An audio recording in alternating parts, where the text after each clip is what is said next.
नमस्कार दोस्तों, आप सब कैसे हैं?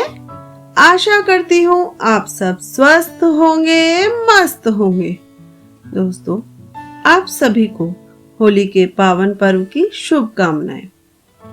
होली में परीक्षाएं सभी के आड़े आती हैं। परीक्षा के चलते हुए भी सभी का मन करता है कि होली मनाएं, लेकिन कभी-कभी ऐसा संभव भी नहीं है। और होली मना भी लें तो अंदर से कहीं ना कहीं परीक्षा का डर सताता रहता है। तो बस आज उसी से जुड़ा एक किस्सा आपको सुनाने जा रही हूँ। आशा है आप सभी को पसंद आएगा। किस्सा इस प्रकार है। माँ, मेरी बात ध्यान से सुनो। इस बार मैं होली बिल्कुल नहीं खेलूंगी। क्यों नहीं खेलेगी मेरी बिटिया? ऐसी भी क्या बात हो गई? माँ ने लाड़ लड़ाते हुए कहा। माँ, भूल गई क्या? 5 दिन बाद मेरी परीक्षा है, तैयारी करनी है, और कहीं होली के कारण कम अंक आए तो सारा समय बर्बाद ना हो जाए।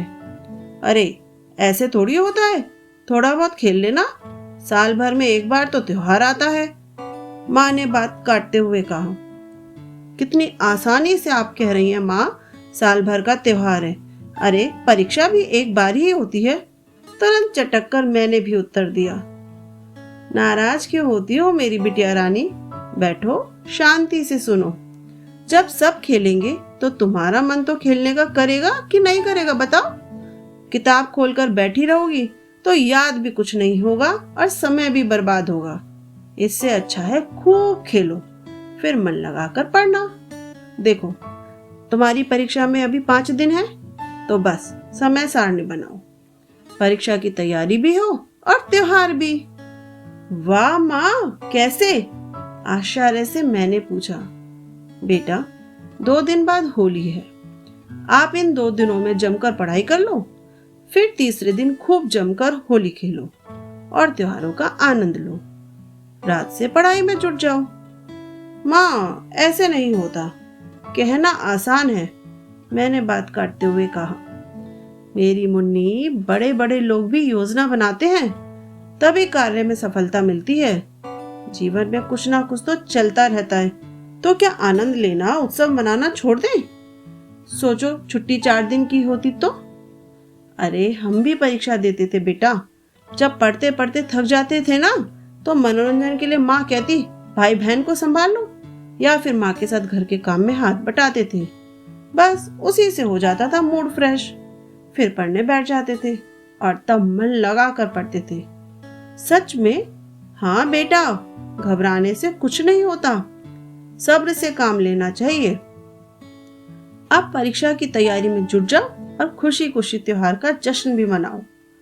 माँ की बात समझ तो आई, पर मन में कहीं ना कहीं डर भी छुपा हुआ बैठा था। 2 दिन परीक्षा की तैयारी में कब बीत गए पता ही नहीं चला। होली वाले दिन मैं सुबह से बाहर ही नहीं निकली।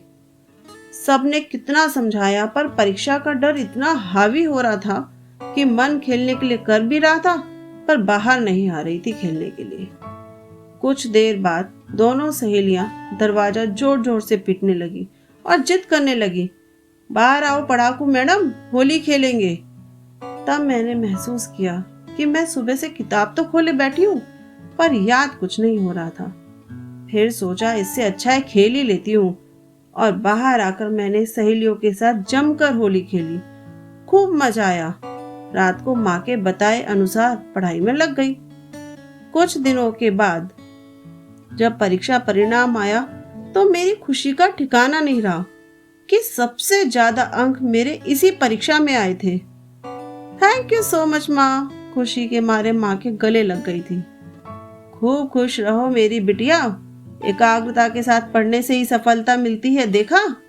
जीवन में इसी प्रकार सफलता हासिल करती रहो। माँ, कब से कुछ कह रही हूँ, ध्यान कहाँ है आपका? आप जवाब भी नहीं दे रही हो। कुछ नहीं बेटा, अपने बीते दिनों की याद से मैं वापस आई और बड़े प्यार से आज फिर इतिहास दोहराते हुए, अपनी बिटिया के सिर पर हाथ फेरते हुए अपनी माँ की दी हुई सीख देने लग गई। धन्यवाद।